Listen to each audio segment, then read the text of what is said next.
ఓం శాంతి. అవ్యక్త సూచనలు 13/3/2025.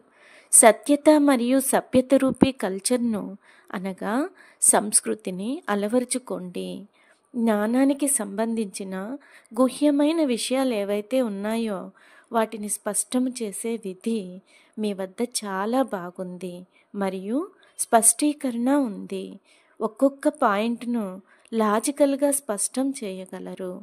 మీరు మీ అథారిటీ కలవారు. ఇవి ఏవో మనోకల్పితమైన లేక ఊహించుకున్న విషయాలైతే కావు. ఇవి యథార్థమైనవి. అనుభవం ఉంది. అనుభవం యొక్క అథారిటీ, జ్ఞానం యొక్క అథారిటీ, సత్యం యొక్క అథారిటీ, ఎన్ని అథారిటీలు ఉన్నాయి. కావున అథారిటీ మరియు స్నేహము కార్యంలో ఈ రెండింటినీ కలిపి ఉపయోగించండి. ఓం శాంతి.